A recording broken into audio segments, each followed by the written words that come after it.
ang balunan dahil siya po ang matagal na dito.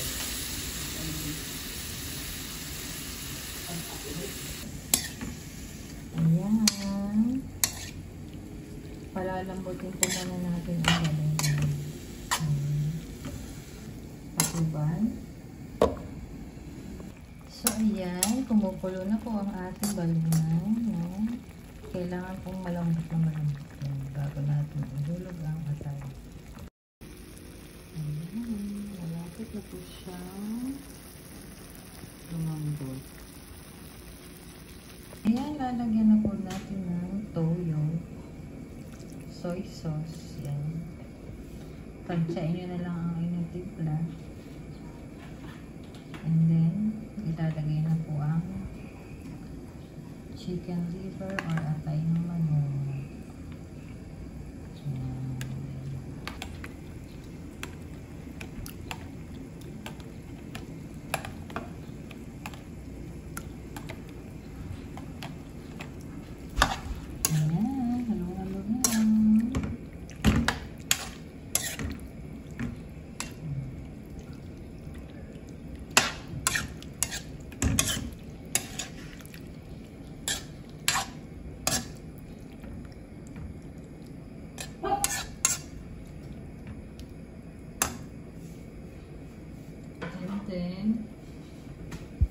Tatakloban. And then, lalagyan na po natin to ng suka. Ayan.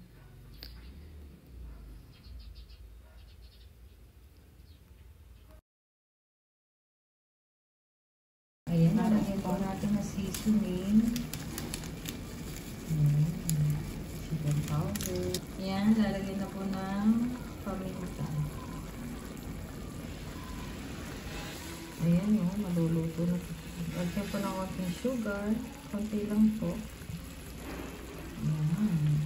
Para mag-agaw ang at tamis. Ayan, iigayin lang po ng kaunti at luto na po ang ating atay balunan na adobo. Ready na po ang ating adobong atay balunan. Ayan guys, sarap nito. Pang-ulam, nakakagana siya.